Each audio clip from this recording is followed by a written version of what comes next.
गुरुर्ब्रह्मा गुरुर्विष्णु गुरुर्देवो महेश्वरः गुरु साक्षात् परब्रह्म तस्मै श्री गुरवे नमः।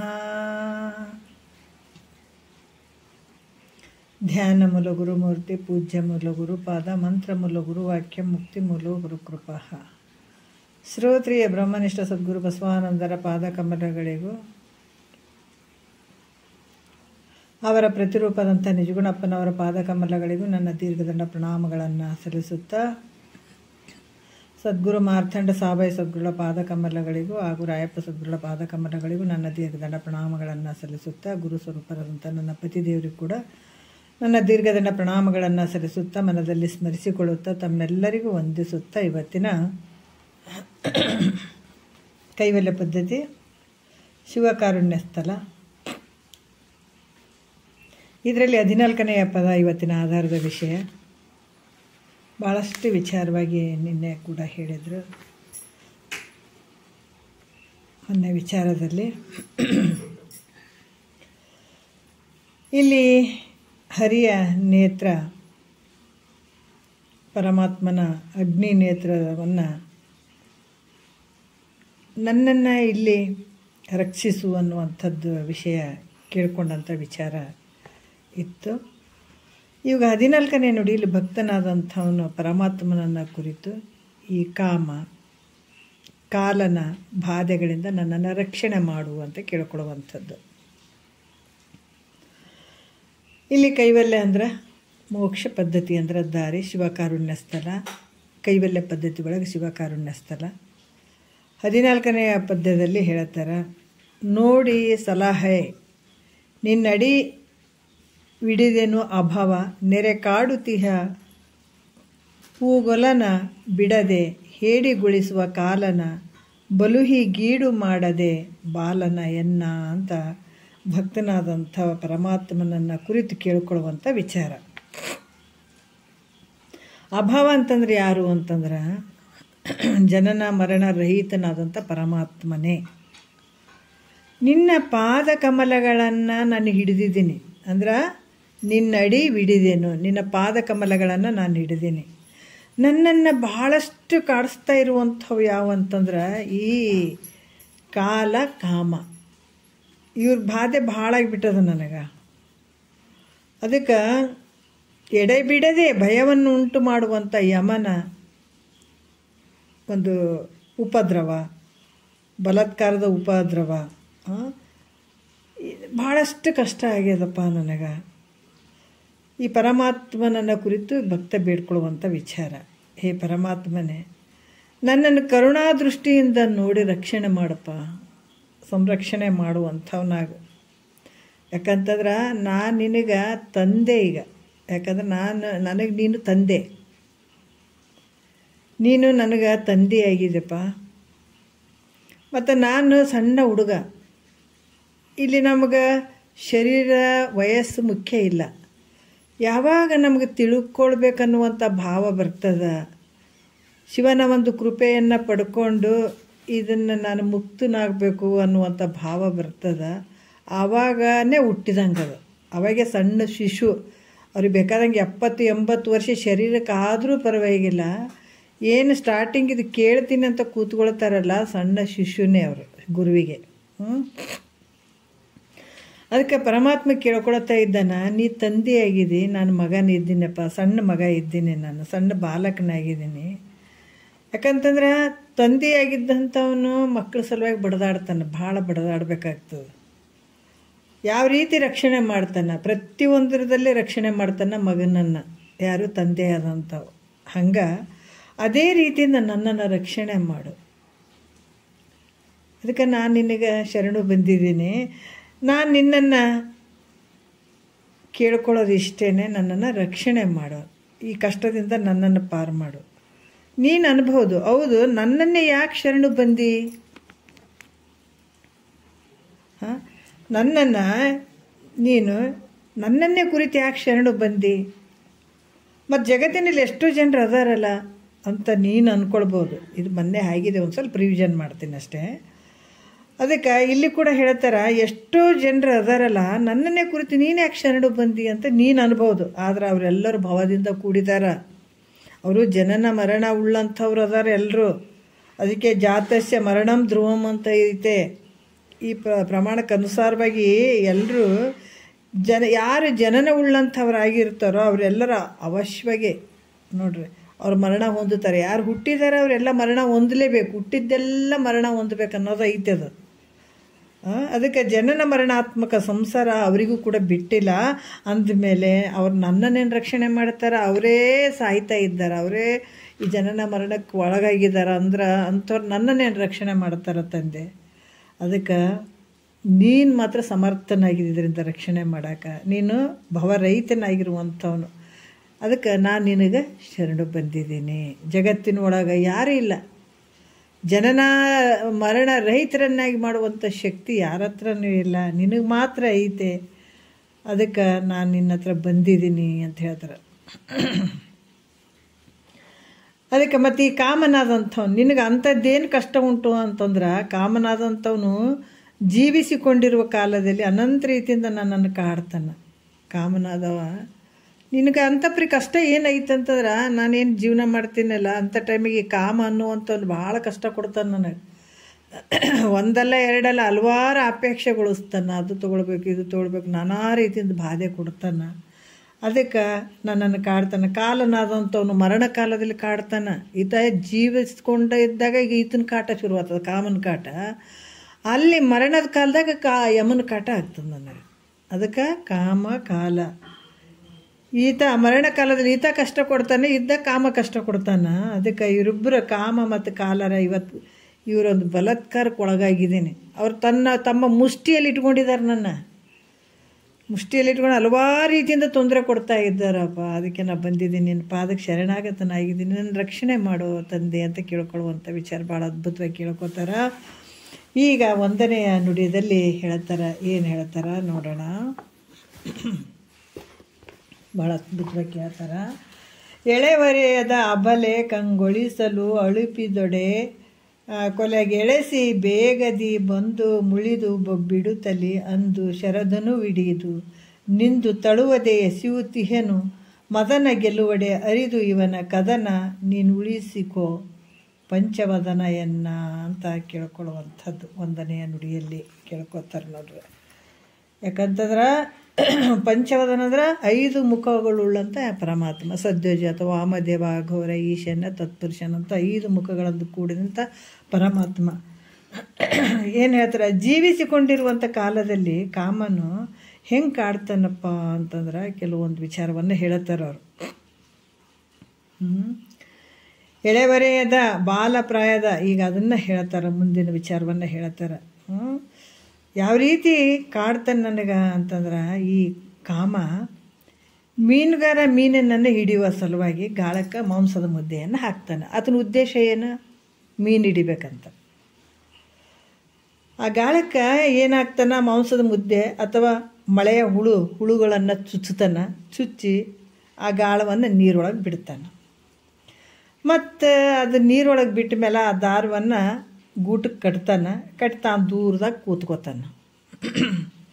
ಯಾವಾಗ ಮೀನು ಆ ಮಾಂಸಕ್ಕೆ ಮರಳಾಗಿ ಆ ಮೀನು ಆ ಗಾಳಕ್ಕೆ ಸಿಕ್ಬಿತ್ತು ಅಂತಂದಾಗ ಆಗ ಅದ್ರ ಬಾಯಿಯಲ್ಲಿ ಗಾಳ ಸಿಕ್ಕಿಬಿಡ್ತದೆ. ಅದು ಮೀನು ಒದ್ದಾಡೋಕ್ಕೆ ಶುರು ಮಾಡಿಬಿಡ್ತದೆ. ಆಗ ಮೀನುಗಾರ ಓಡಿ ಬಂದು ಅದನ್ನು ಜಗ್ಗಿ ಅದನ್ನು ತೆಗೆದು ಕೊಲೆ ಮಾಡಿಬಿಡ್ತಾನೆ, ಕೊಂದು ಬಿಡ್ತಾನೆ ಅದು ಮೀನು. ಹಂಗೆ ಈತ ಕೂಡ ಕಾಮನು ಏನು ಮಾಡ್ತಾನೆ ನನಗೆ, ಕಾಮ ಅಂದರೆ ಬೇರೆ ತಿಳ್ಕೊಳ್ಳೋಂಗಿಲ್ಲ, ಅಪೇಕ್ಷೆ ಪಡುವಂಥದ್ದು, ಯಾವುದೋ ಒಂದು ವಿಷಯಗಳನ್ನು ಅಪೇಕ್ಷೆ ಪಡುವಂಥದ್ದು. ಅದಕ್ಕೆ ಈಗ ಹಾಗೆ ಕಾಮನು ಮೊದಲು ಏನು ಮಾಡ್ತಾನೆ ನನಗೆ, ಈಗ ಹೆಣ್ಣು ಹೊನ್ನು ಮಣ್ಣು ಅಂತ ನಾವು ಹೇಳ್ತೀವಿ ಅಲ್ಲ. ಈತ ಏನು ಮಾಡ್ತಾನೆ ಫಸ್ಟು ಅಂತಂದ್ರೆ, ಮಾಂಸದ ಮುದ್ದೆಯ ಸದೃಶ್ಯವಾಗಿರುವಂಥ ಒಂದು ಸ್ತ್ರೀಯನ್ನು ಮುಂದೆ ನಿಲ್ಲಿಸ್ತಾನೆ. ಸಣ್ಣ ಹುಡುಗಿಯನ್ನು, ಸಣ್ಣ ಎಳೆ ಪ್ರಾಯದ ಸ್ತ್ರೀಯನ್ನು ನಿಲ್ಲಿಸ್ತಾನೆ ಮುಂದೆ. ಆಕೆ ಯಾವಾಗ ಆ ಸ್ತ್ರೀ ಆ ಕಣ್ಣಿಗೆ ಭಾಳ ಚಂದ ಕಂಡ್ಲೋ ನೋಡ್ರಿ, ಹೆಂಗೆ ನಾವು ಆತನ ಕೈಯಾಗಿ ಸಿಕ್ಕೊಂಡು ಬೀಳ್ತೀವಿ ಅನ್ನೋದಕ್ಕೆ ಅವ್ರು ಉದಾಹರಣೆ ಕೊಡ್ತಾ ಇದ್ದಾರೆ. ಯಾವಾಗ ಆ ಸ್ತ್ರೀಗೆ ಭಾಳಷ್ಟು ಈ ಮಾಯ ಅನ್ನುವಂಥದ್ದು ಇರುವಂಥದ್ದು ಒಂದೇ ಇರುವಂಥದ್ದು ಅರಿವಿನ ಸ್ವರೂಪ, ಎಲ್ಲರ ಹತ್ರ ಇರುವಂಥದ್ದು ಅರಿವಿನ ಸ್ವರೂಪ, ನಾವೆಲ್ಲ ಒಂದೇ. ಹೌದಾ? ಯಾವ ಕಡೆ ನೋಡಿದರೆ ಬ್ರಹ್ಮಮಯನೇ ಇರುವಂಥದ್ದು. ಇಲ್ಲಿ ಯಾವುದಕ್ಕೆ ನಾನು ಬೇರೆ ಇಲ್ಲ ನೀನು ಬೇರೆ ಇಲ್ಲ ಅನ್ನುವಂಥ ವಿಚಾರನೇ ಬರುವಂಥದ್ದು. ಆದರೆ ಈ ಮಾಯ ಹೆಂಗೆ ಮಾಡ್ತದೆ ಅಂತಂದ್ರೆ, ಇಲ್ಲಿ ಹೆಂಡತಿ ಯಾಕೆ ಕಾಡ್ತದೆ, ಮಕ್ಕಳ ಯಾಕೆ ಕಾಡ್ತದೆ, ಬಂಧು ಬಳಗ ಯಾಕೆ ಕಾಡ್ತದೆ, ಗಂಡಿಗೆ ಹೆಂಡತಿಯಾಗಿ ಮಾಯ ಕಾಡ್ತದೆ, ಹೆಂಡತಿ ಗಂಡಾಗಿ ಮಾಯ ಕಾಡ್ತದೆ. ಹೆಂಗೆ ತನ್ನ ಹೊಟ್ಟೆಯಲ್ಲಿ ಇಟ್ಕೊಂಡ್ಬಿಟ್ಟದ ನೋಡ್ರಿ ಇದು, ಹೆಂಗೆ ಅದು ಮುರ್ಕೊಂಡು ತನ್ನ ಎಳ್ತಕ್ಕೆ ತೊಗೊಂಡ್ಬಿಡ್ತದೆ ನೋಡ್ರಿ ಇದು ಮಾಯ ಅನ್ನುವಂಥದ್ದು. ಅದಕ್ಕೆ ಈ ಒಂದು ಮೀನು ಹಿಡಿಬೇಕಂತ ಈ ಗಾಳಕ್ಕೆ ಯಾವ ರೀತಿ ಮಾಂಸದ ಮುದ್ದೆಯನ್ನು ಕಟ್ಕೊಂಡು ಆತ ಹೆಂಗೆ ಎಳಿತಾನೆ, ಅದೇ ರೀತಿ ಕೂಡ ಈ ಕಾಮನಾದಂಥವ್ನು ಏನು ಮಾಡ್ತಾನಂತಂದ್ರೆ ಈ ಎಳೆ ಪ್ರಾಯದ ಸ್ತ್ರೀಯನ್ನು ಮುಂದೆ ನಿಲ್ಲಿಸ್ತಾನೆ. ಇಲ್ಲಿ ಬರೀ ಸ್ತ್ರೀ ಅಂತಲ್ಲ, ಸ್ತ್ರೀಗೆ ಗಂಡು, ಗಂಡಿಗೆ ಸ್ತ್ರೀ ಎರಡನ್ನ ತೊಗೊಳ್ಬೇಕು. ಅದಕ್ಕೆ ಯಾವಾಗ ನಿಲ್ಲಿಸ್ತಾನೆ, ಆವಾಗ ಆ ಸ್ತ್ರೀ ಕಣ್ಣಿಗೆ ಮನೋಹರ ಕಾಣಿಸಿದಳೋ, ಆ ಸ್ತ್ರೀ ಯಾವಾಗ ಆಕೆ ಚೆನ್ನಾಗಿ ಕಾಣಿಸಿದಳೋ ಆಗ ಅಲ್ಲೇನಾಯಿತು, ಇಚ್ಛೆ ಉತ್ಪತ್ತಿ ಆಯಿತು. ಅಂದ್ರೆ ಯಾವಾಗ ಇಚ್ಛೆ ಉತ್ಪತ್ತಿ ಆಯಿತು ಅಂತಂದಾಗ ನನ್ನ ಕೆಲಸ ಆಯಿತು ಅಂತ ಕಾಮನ ಏನು ಮಾಡ್ತಾನೆ, ನನ್ನ ಕೆಲಸ ಮುಗಿಯಿತು. ಯಾವಾಗ ಯಾವುದೇ ಒಂದು ವಸ್ತುಗಳನ್ನು ವಿಷಯಾದಿಗಳನ್ನು ನಾವು ಪಡ್ಕೋಬೇಕನ್ನುವಂಥ ಮನಸ್ಸಿನಲ್ಲಿ ಆ ಇಚ್ಛೆ ಬಂತು ಅಂದ್ರೆ ಕಾಮನ ಏನು ಮಾಡ್ತಾನೆ, ನನ್ನ ಕೆಲಸ ಮುಗೀತಂತಾನತ. ಅದಕ್ಕೆ ಆ ರೀತಿ ಆತ ಏನು ಮಾಡ್ತಾನೆ, ಕೆಲಸ ಆಯ್ತಂತ ಕಾಮನು ಇವನನ್ನು ಕೊಲ್ಲಬೇಕಂತ ಅತಿ ತೀವ್ರವಾಗಿ ಬಂದು ಮತ್ತು ಅತಿ ಸಿಟ್ಟಿನಿಂದ ಆ ಮನಸ್ಸಿಗೆ ತೀವ್ರ ಅಪೇಕ್ಷೆ ಬರುವಂಥದ್ದಲ್ಲ, ಆವಾಗ ಸಿಟ್ಟಿನಿಂದ ಬೋರ್ಗರಿಯುತ್ತಾ ತನ್ನ ಧನಸ್ಸಿಗೆ ಪಂಚ ಪ್ರಕಾರವಾದಂಥ ಬಾಣಗಳನ್ನು ಹೂಡ್ತಾನೆ. ನೋಡ್ರಿ, ಇವು 5 ಪ್ರಕಾರವಾದಂಥ ಮನ್ಮಥನ ಏನು 5 ಬಾಣಗಳು. 5 ಬಾಣಗಳು ಯಾವಪ್ಪ ಅಂತಂದ್ರೆ ಅವರು ಅರವಿಂದ ಅನ್ನುವಂಥದ್ದು. ಈ ಮನ್ಮಥನ ಪಂಚ ಪ್ರಕಾರವಾದಂಥ ಬಾಣಗಳು ಯಾವುವು ಅಂತಂದ್ರೆ ಅರವಿಂದ, ಅಶೋಕ, ಅರವಿಂದ 1, ಅಶೋಕ 2, ನವಮಲ್ಲಿಕ ಅನ್ನುವಂಥದ್ದು 3, ಸೂತ ಅನ್ನುವಂಥದ್ದು 4, ನೀಲೋತ್ಪಲ ಅನ್ನುವಂಥದ್ದು. ಈ ಪಂಚ ಬಾಣಗಳು ಯಾರ್ದು, ಮನ್ಮಥಂದು. ಈ ಪಂಚ ಪ್ರಕಾರವಾದಂಥ ಬಾಣಗಳನ್ನು ಹೂಡಿಕೊಂಡು ನಿಂತು ಅದನ್ನು ಸ್ವಲ್ಪ ಕೂಡ ತಡ ಮಾಡೋಂಗಿಲ್ಲ ನೋಡ್ರಿ. ಈತನ ಬಾಣಗಳು ಹೆಂಗಿರ್ತಾವಂತಂದ್ರೆ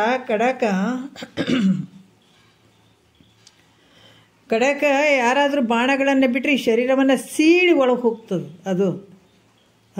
ಆದ್ರೆ ಮನ್ಮಥನ ಬಾಣ ಏನು ಸೀಳಂಗಿಲ್ಲ, ಸೀದಾ ಡೈರೆಕ್ಟು ಒಳಗಡೆ ಹೋಗ್ಬಿಡ್ತದೆ ನೋಡ್ರಿ, ಎದೆ ಒಳಗೆ ಇಚ್ಛೆಯನ್ನು ಉತ್ಪತ್ತಿ ಮಾಡಿಬಿಡ್ತದೆ. ಅಷ್ಟು ಬಲಶಾಲಿಯಾದಂಥ ಮನ್ಮಥನ ಬಾಣಗಳು. ಅದಕ್ಕೆ ಆತಗೆ ಏನಾಗ್ತದೆ ಅಂತಂದ್ರೆ ತಡ ಮಾಡದೆ ಅವುಗಳನ್ನು ಬಿಡ್ತಾನೆ. ಯಾವುದು ಆತಗೆ ಇಚ್ಛೆ ಉತ್ಪನ್ನ ಆಯಿತು ಅಂದ ತಕ್ಷಣ ಈ 5 ಪ್ರಕಾರವಾದಂಥ ಬಾಣಗಳನ್ನು ಬಿಡ್ತಾನೆ, ಪಂಚ ಬಾಣಗಳನ್ನು ಹೂಡಿ ತಡ ಮಾಡಿದ ಅವುಗಳನ್ನು ಬಿಡ್ತಾನೆ. ಮತ್ತು ಇವನ ಸಂಗಡ ಕದನ ಮಾಡುವುದು ಯಾರು ಮಾಡ್ತಾರೇನ? ಮಾಡಂಗಿಲ್ಲ. ಆಶ್ಚರ್ಯಕರವಾದಂಥದ್ದು. ಯಾರ ಮೇಲೆ ಇವನು ಬಾಣಗಳನ್ನು ಬಿಡ್ತಾನೋ ಆತ ಯಾರ ಮೇಲೆ ಬಾಣಗಳನ್ನು ಬಿಡ್ತಾನ ಅವರು ಇವನು ವಶ ಆಗಿಬಿಡ್ತಾರೆ. ಅದಕ್ಕೆ ಯಾರಿಗೆ ಎಲ್ಲರೂ ಈತನ ವಶದಲ್ಲೇ ಇದ್ದಂಥದ್ದು ಜಗತ್ತಿನೊಳಗೆ. ಲೌಕಿಕರು ಎಲ್ಲರೂ ಈ ಕಾಮನ ಕೈಯ ಹಿಡಿತದಲ್ಲೇ ಇದ್ದಂಥವ್ರು. ಅದಕ್ಕೆ ಇಲ್ಲಿ ಕೂಡ ಹೇಳ್ತಾರ, ಯಾರ ಮೇಲೆ ಈತನ ಬಾಣಗಳನ್ನು ಬಿಡ್ತಾನೋ ಅವರು ಇವನ ವಶ ಆಗ್ತಾರಲ್ಲದೆ ಇವನನ್ನು ಗೆದ್ದವರು ಯಾರೂ ಇಲ್ಪ. ಕಾಮನನ್ನು ಗೆದ್ದಂಥವ್ರು ಯಾರೂ ಇಲ್ಲ ಜಗತ್ತಿನೊಳಗೆ. ಎಲ್ಲರೂ ಈತನ ಕೈಯಾಗೆ ಸಿಕ್ಕಾಕೊಂಡು ಪುಡಿ ಆಗ್ತಾ ಇದ್ದಾರೆ ನೋಡು. ಎಲ್ಲ ತನ್ನ ಮುಷ್ಟಿ ಒಳಗೆ ಹಿಡಿದಿದ್ದಾನೆ ಎಲ್ಲರಿಗೆ ಆತ, ಎಲ್ಲ ಸಕಲ ಜೀವಗಳಿಗೆ ತನ್ನ ಮುಷ್ಟಿಯಲ್ಲೇ ಹಿಡಿದಿದ್ದಾನೆ ಈತ ಕಾಮ. ಅದಕ್ಕೆ ಇದನ್ನೇ ಗೆದ್ದಂಥವ್ರು ಜಗತ್ತಿನೊಳಗೆ ಯಾರೂ ಇಲ್ಲಪ್ಪ. ಅದರಂತೆ ನೀನು ಒಬ್ಬನೆಂದು ತಿಳಿದು, ಯಾಕಂದ್ರೆ ಈತನ ಜಯಿಸಿದಂಥ ಈತನ್ನ ನೀನು ಏನು ಮಾಡಿದೆ, ಅಗ್ನಿ ನೇತ್ರದಿಂದ ಸುಟ್ಟು ಭಸ್ಮ ಮಾಡಿದೆ ಕಾಮನನ್ನು. ಅದಕ್ಕೆ ಈತನನ್ನು ಗೆಲ್ಲುವಂಥವು ನೀನು ಒಬ್ಬನೇ. ಅದಕ್ಕೆ ನಿನಗೆ ನಾನು ಶರಣು ಬಂದಿದ್ದೀನಿ. ಅದಕ್ಕೆ ಇಲ್ಲಿ ಅಗ್ನಿನೇತ್ರನ ದಯಿಸಿ ಹೋಗುವಂಥವನಾದವನು. ಅದರಿಂದ ಹೇ ದೇವ, ಇವನ ಸಂಗಡ ಯುದ್ಧ ಮಾಡ್ಬೇಕಾದ್ರೆ ನೀನೊಬ್ಬನೇ ಸಮರ್ಥ. ಈ ಮನ್ಮಥನ ಜೊತೆ ನೀನು ಈ ಯುದ್ಧ ಮಾಡ್ಬೇಕಾದ್ರೆ ನೋಡ್ರಿ, ಅದಕ್ಕೆ ಈ ಹೋರಾಡ್ಬೇಕಾದ್ರೆ ಅದನ್ನ ಸಂಗಡ ಯುದ್ಧ ಮಾಡ್ಬೇಕಾದ್ರೆ ನೀನು ಒಬ್ಬನೇ ಸಮರ್ಥನು. ಈ ಕಾರಣದಿಂದ ನೀನು ನನ್ನನ್ನು ಉಳಿಸಿಕೋ ಅಂತ ಹೇಳ್ತಾರೆ. ಯಾರು ಇದರಿಂದ ದಾಟಿಲ್ಲ ಕಾಮ ಮತ್ತು ಕಾಲ ಅನ್ನುವಂಥದ್ದು. ಕಾಲರನ್ನು ಗೆಲ್ಲುವಂಥ ಜಗತ್ತಿನೊಳಗೆ ಯಾರೂ ಇಲ್ಲಪ್ಪ, ನೀನು ಒಬ್ಬನೇ ಆತ ನನಗೆ ಗೆದ್ದಂಥದ್ದು. ಅದಕ್ಕೆ ನಾನು ನಿನಗೆ ಶರಣು ಬಂದಿದ್ದೆ, ನನ್ನನ್ನು ಉಳಿಸಿಕೊ. ಮತ್ತು ನೀನು ಪಂಚಮುಖಗಳಿಂದ ಕೂಡಿರುವಂಥವ್ನು, ನಿನಗೆ 5 ಮುಖಗಳು ಅದಾವೆ. ಆದ್ರೆ ಕಾಮನಾದರೂ ಪಂಚಮುಖಗಳಿಂದ ಕೂಡಿದಾನ. ಆತ ಕೂಡ ಪಂಚಬಾಣಗಳೆಂಬ ಪಂಚಮುಖಗಳಿಂದ ಕೂಡಿದಾನ. ನಿನಗೂ 5 ಮುಖಗಳದಾವ, ಮನ್ಮಥನಿಗೂ 5 ಬಾಣಗಳು ಉಳ್ಳಂಥ 5 ಮುಖಗಳು ಅದಾವ. ಅರವಿಂದ, ಅಶೋಕ, ನವಮಲ್ಲಿಕ, ಸೂತ ಮತ್ತು ನೀಲೋತ್ಪಲ ಅನ್ನುವಂಥ 5 ಬಾಣಗಳುಳ್ಳಂಥ 5 ಮುಖಗಳುಳ್ಳಂಥವನು ಮನ್ಮಥದಾನ. ಇಂಥವನನ್ನು ಜಯಿಸ್ಬೇಕಾದ್ರೆ ಪಂಚಮುಖಗಳಿಂದ ಕೂಡಿದ ನೀನು ಒಬ್ಬನೇ ಯೋಗ್ಯ. 1 ಮುಖ ಐತಿ ನನಗೆ, 1 ಮುಖದಿಂದ ನಾನು ಹೆಂಗೆ ಹೋರಾಡೋಕ್ಕಾಗ್ತದೆ ಹೇಳ? 1 ಮುಖ ಇದ್ದವನಿಂದ ನಾನು ಏನು ಮಾಡೋಕ್ಕೆ ಸಾಧ್ಯ ಆಯ್ತು? ಇದಕ್ಕೆ ಗೆಲ್ಲಕ್ಕಾಗ್ತದೆ? ಖಂಡಿತ ನನಗಾಗಂಗಿಲ್ಲ. ಅದಕ್ಕೆ ನನ್ನನ್ನು ನೀನೇ ಉಳಿಸ್ಕೊಳ್ಬೇಕು ಅಂತ ಆತನ ಪಾದ ಕಮಲಗಳಿಗೆ ಶರಣಾಗತನಾಗಿ ಬಂದಿದ್ದಾನ ಪರಮಾತ್ಮನ ಪಾದಕ್ಕೆ. ನೋಡ್ರಿ, ಇದು ಒಬ್ಬ ಭಕ್ತನ ಪ್ರಶ್ನೆ ಅಲ್ಲ ಇದು ಅಲ್ಲ. ಇದು ಸುಮ್ಮನೆ ನಾವು ಕತಿ ಪುರಾಣ ಕೇಳ್ತೀವಂತ ಕೇಳೋದಲ್ಲ. ಇದು ನಮಗೆ ಅಳವಡಿಸ್ಕೊಳ್ಬೇಕಿದು. ಭಕ್ತನಾದಂಥವ್ನು ಕೇಳ್ಕೊಳ್ಳೋಂಥ ಒಂದು ಪ್ರಶ್ನೆ ಇವತ್ತು ನಮ್ಮೆಲ್ಲರ ಪ್ರಶ್ನೆಗಳು ಇವು, ಹೌದಲ್ಲ? ಯಾಕಂತಂದರೆ ಎಂಥ ಒಂದು ಅದ್ಭುತ, ಇಂಥ ಒಂದು ಕಾಮನ ಕೈಗೆ ಸಿಕ್ಕಾಕೊಂಡು ಎಷ್ಟು ಜನ್ಮಾಂತರ ತಿರುಗಾಡ್ತಾ ಇದ್ದೀವಿ ನಾವು. 1 ಜನ್ಮ ಅಲ್ಲಲ್ಲ, ಆದರೆ ಹುಟ್ಟಿನಿಂದ ಸಾಯೋವರೆಗೆ ಇವನ ಜೊತೆನೇ ನಾವು ಈತ ಒಂದು ಕಾಮನ ಕೈಗೆ ಸಿಕ್ಕಾಕೊಂಡು ಹಲವಾರು ಕಷ್ಟಗಳನ್ನು ಅನುಭವಿಸ್ತಾ ಇದ್ದೀವಿ. ಆದರೆ ನಮಗೆ ಅರಿವಿಲ್ಲ. ಅದಕ್ಕೆ ಈತನಿಂದ ಮೊದಲು ನನ್ನನ್ನು ಬಿಡಿಸುವಂತ ಕೇಳ್ಕೊಳ್ತಾ ಇದ್ದಾನೆ. ನಿಜವಾದ ಪ್ರಶ್ನೆ ಭಕ್ತಂತಿದ್ದು, ನಿಜವಾದ ದುಃಖ ಇರುವಂಥದ್ದು ನಮಗಿದು. ಯಾಕೆ ಕಂಡದಕ್ಕೆಲ್ಲ ನಾವು ಏನು ಹಾಕ್ತೀವಿ? ಕಂಡದಕ್ಕೆಲ್ಲ ಹೌದು ಇದೇ ಬೇಕು ಅಂತ ಆಸೆ ಪಡ್ತೀವಲ್ಲ, ಆಸೆಯ ಬೆನ್ನು ಹತ್ತುತ್ತೀವಲ್ಲ. ಇದು ಎಂಥ ಅಜ್ಞಾನ ರೀ. ನಿಜ ಭಕ್ತನ ಒಂದು ಕೋರಿಕೆ ನೋಡ್ರಿ, ಕಾಮನಿಂದ ನನ್ನನ್ನು ಬಿಡಿಸು, ನನ್ನನ್ನು ಉಳಿಸಿಕೋ. ಮತ್ತು ಈತ ಬೆನ್ನು ಹತ್ತಿದ್ನಂತಂದ್ರೆ ನಾನು ಏನು ಪಡ್ಕೊಳಕ್ಕಾಗಂಗಿಲ್ಲ, ಈ ಜನ್ಮ ಸಾರ್ಥಕ ಮಾಡ್ಕೊಳಕ್ಕಾಗಂಗಿಲ್ಲ. ಈ ಕಾಮನಿಂದ ಬಿದ್ದೀನಿ ಅಂದ್ರೆ ನಾನು ಯಪ್ಪೋ ಬೇಡಪ್ಪ ತಂದೆ. ಈತ ನನ್ನ 1 ಸಲ ಅಲ್ಲ, ಜನ್ಮಾಂತರ ನನಗೆ ಭಾಳಷ್ಟು ಕಷ್ಟ ಕೊಟ್ಟಿದ್ದಾನೆ. ಇವಾಗ ನನಗೆ ಗೊತ್ತಾಗಿದೆ ಇವನು ಬೆನ್ನು ಹತ್ತಬಾರ್ದು ಅಂತ. ಎಲ್ಲಿ ದೂರ ಇಲ್ಲ, ನನ್ನೊಳಗೆ ಇದ್ದುಕೊಂಡೆ ನನಗೆ ಆಟ ಮಾಡ್ತಾ ಇದ್ದಾನೆ. ಅದಕ್ಕೆ ಇವನಿಂದ ಮೊದಲು ನಾನು ರಕ್ಷಣೆ ಮಾಡು ಅಂತ ಕೇಳ್ತಾನೆ ನೋಡ್ರಿ. ಕಾಮನಿಂದ ಎಲ್ಲರಿಗೆ ಕಾಡುವಂಥವನು, ಅವಾಗೂ ಕಾಡ್ಯಾನ, ಮಹಾತ್ಮರಿಗೆ ಎಲ್ಲರಿಗೆ ಕಾಡಿದತ. ಅದಕ್ಕೆ ಪರಮಾತ್ಮಗೆ ಶರಣು ಹೋದಂಥವ್ರಿಂದನೇ ಬಿಡ್ಕೊಳ್ಳಿಕ್ಕೆ ಸಾಧ್ಯ ಆಗ್ತಿದೆ ಕಾಮನನ್ನು. ಯಾವಾಗ ಸದ್ಗುರುವಿಗೆ ಶರಣಾಗತನಾಗ್ತೀವಿ ಅವಾಗ ಈ ಬಿಡಿಸ್ಕೊಳ್ಳಿಕ್ಕೆ ಸಾಧ್ಯ ಆಗ್ತದೆ. ಅದಕ್ಕೆ ನೀನೇ ನನ್ನನ್ನು ಉಳಿಸಿಕೋ ತಂದೆ ಅಂತ ಕೇಳ್ಕೊಳ್ಳುವಂಥದ್ದು 2ನೇ ನುಡಿಯಲ್ಲಿ ಹೇಳ್ತಾರ. ಇನ್ನು ಕಾಲ, ಆತನ ಬಾಧೆ ಏನು, ಯಮನ ಬಾಧೆ ಏನಪ್ಪ? ಅದಕ್ಕೆ ಹೇಳ್ತಾರೆ, ಯಮನ ದೂತರು ಬಂದು ಎದೆಗೊದ್ದೊಯ್ಯುವಾಗ ಏನೆಂದು ನಾ ಹೇಳಲಿ, ಭವ ಬಂಧನದಿ ಕಡೆ ಮಾಡೆನ್ನನು ಕರುಣೆಯ ಸದ್ಗುರುವೇ. ನೋಡ್ರಿ, ಯಮನ ದೂತರು ಬಂದು ಎದೆಗೊದ್ದು ಒಯ್ಯುವಾಗ ನಾ ಏನು ಹೇಳಿ? ಹೊದಿತಾರೆ ಅವ್ರು ಪೆಕ ನೀನು ಏನು ಸಂಸಾರ ಮಾಡೋಕ್ಕೆ ನೀನು ಹೋಗಿದ್ದೇನೆ, ನಮ್ಮ ಲಿಸ್ಟಿನಾಗ ಇಲ್ಲಪ್ಪ ಅಂತಾರೆ. ಇಲ್ಲಪ್ಪ, ಭಾಳ ಹೆಂಡ್ತಿ ಮಕ್ಳಿಗೆ ಮಸ್ತ್ ಮಾಡಿಟ್ಟು ಬಂದೀನಿ, ಅವ್ರು ತಲತಲಾತ್ರ ಕುಂತು ತಿನ್ನೋಷ್ಟು ಮಾಡಿಟ್ಟು ಬಂದೀನಿ. ನಾನೇನಂತ ಪರಿ ತಪ್ಪು ಕೆಲಸ ಮಾಡೀನಿ, ಪುಣ್ಯದ ಕೆಲಸಗಳನ್ನು ಮಾಡೀನಿ, ಎಲ್ಲ ನನ್ನ ಹೆಂಡ್ತಿ ಮಕ್ಕಳಿಗೆಲ್ಲ ರೊಕ್ಕ ರೂಪಾಯಿ ಜಮಾಸಿಟ್ಟು ಬಂದಿದ್ದೀನಿ. ಹೊದ್ದುಕೊಂತ ಹೋಗ್ತಾರವ್ರು. ನೀನು ಹೆಂಡ್ತಿ ಮಕ್ಳಿಗೆ ಗಳಿಸಿಟ್ಟು ಬಾ ಅಂತ ಕಳಿಸಿಲ್ಲಪ್ಪ, ನೀನು ಹೋಗಿಲ್ಲ ಭೂಮಿಗೆ ಅಂದು ಒದ್ಕೊಂತ ಪರಮಾತ್ಮಗೆ ಭಾಷೆ ಕೊಟ್ಟು ನೀನೇನು ಮಾಡಿದ್ವಿ ಹೋಗಿ ಅಂತ ಒದ್ದು ಹೇಳ್ಕೊಂತ ಹೋಗಾಗ ಅವಾಗ ಎಚ್ಚರಿಕೆ ಬರ್ತು, ತೋತೋ ನಾ ಮಾಡಿದ ತಪ್ಪಾಯ್ತಪ್ಪ ಎಲ್ಲ ಬರೀ ಮಂದಿಗಾಗಿ ಮಾಡಿಟ್ಟು ಬಂದೆ, ನನಗಾಗಿ ಏನು ಮಾಡಬಾರ್ದಂತಲ್ಲ, ಅದ್ರ ಮಾಡೋದ್ರ ಜೊತೆ ನಿನಗೆ ನೀನು ಮಾಡ್ಕೊಳ್ಳುವಂತ. ಅದಕ್ಕೆ ನಿಜಗೊಂಡ್ರು ಹೇಳ್ತಾರ, ಜಾಣನು ಲೌಕಿಕ ಪರಮಾರ್ಥ ಎರಡನ್ನು ಮಾಡದೆ ಕೂಡಿ ನಡೆಸುತ್ತೀಯ ನಿಂತು. ನಾವೆಲ್ಲ ಈ ಕಡೆ ಹಾಕಿಬಿಟ್ಟಿರ್ತೀವಿ, ಈ ಕಡೆ ತೊಗೊಳೋದೇ ಇಲ್ಲ. ಪರಮಾರ್ಥ ಕಡೆ ಮುಖ ಕೂಡ ಹಾಕಂಗಿಲ್ಲ, ಯಾಕಂದ್ರೆ ಗಳಿಸ್ಬೇಕಲ್ಲ ಜಗ್ಗಿ. ಏನು ಸಾವಿರಾರು ವರ್ಷ ಬದುಕ್ತೀವಿ ಅನ್ನೋಂಗೆ ಇಟ್ಕೊಂಡು ಬಿಟ್ಟಿರ್ತೀವಿ ತಲೆಯಾಗ ಬೇರೆ, ಮತ್ತಿನ್ನು ಮಾಡಿ ಮಾಡಿ ಇಟ್ಟು ಚಂದಿರಲಿ ಅಂತ ಹೋಗೋದು. ಆದರೆ ಮಾಡಿ ಎಲ್ಲ ಇಟ್ಟು ಹೋಗೋಕೆ ಬರೀ ಕೈಲಿ ಹೋಗ್ತೀಯಲ್ಲ, ಓದಿಸ್ಕೊಂಡು ಹೋಗ್ತಿ ಅನ್ನುವಂಥ ವಿಚಾರ. ಯಮನ ಕಾಟ ಹೆಂಗೆ ಕೊಡ್ತಾನ ಇಲ್ಲಿ ಹೇಳ್ತಾರೆ ಅವರು, ನೋಡೋಣ ಭಾಳ ಚಂದ ಹೇಳಿದಾರ.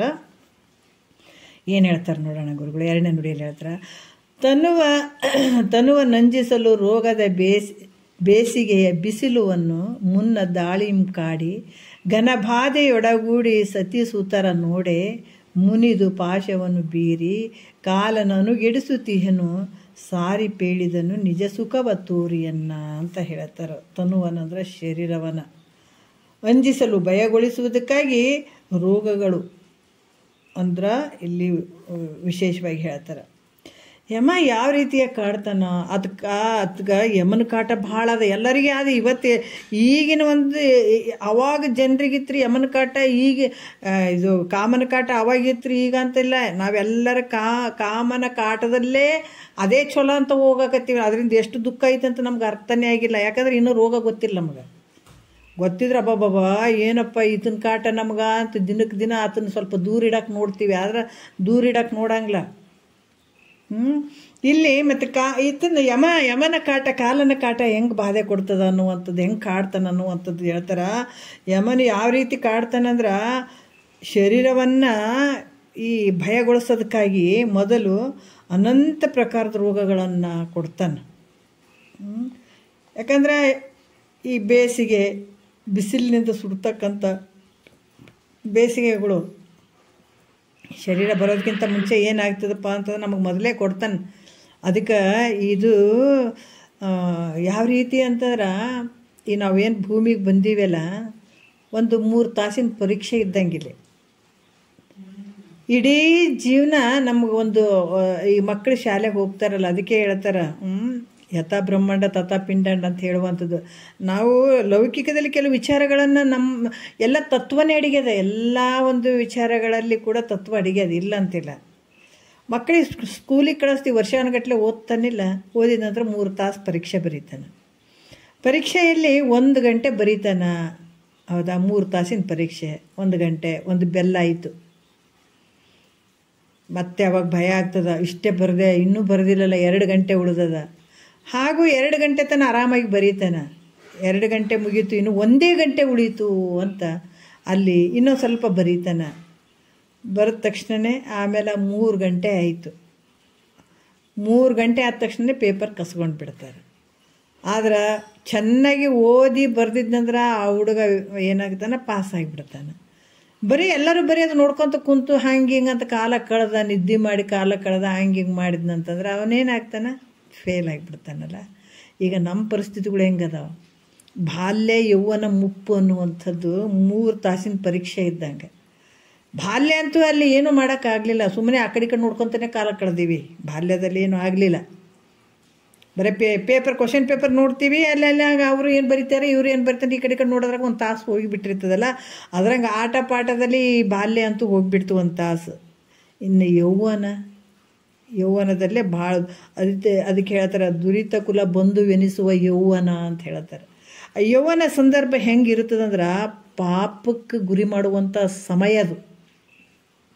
ಎಷ್ಟೋ ಜನ ಇವತ್ತು ಜೈಲ್ನಾಗ ಅದಾರ ಅಂತಂದ್ರೆ ಯಾವ ಸಂದರ್ಭದಲ್ಲಿ ಮಾಡಿದ್ದಾರೆ ಅವರು? ಯೌವನ ಸಂದರ್ಭದಲ್ಲಿ ಪಾಪವನ್ನು ಮಾಡಿ, ಯೌವನ ಸಂದರ್ಭದಲ್ಲಿ ಕೊಲೆ ಹಿಂಸೆಗಳನ್ನು ಮಾಡಿ ಇವತ್ತು ಜೈಲಿನಲ್ಲಿರೋಂಥದ್ದು ಯೌವನ ಸಂದರ್ಭದಲ್ಲೇ.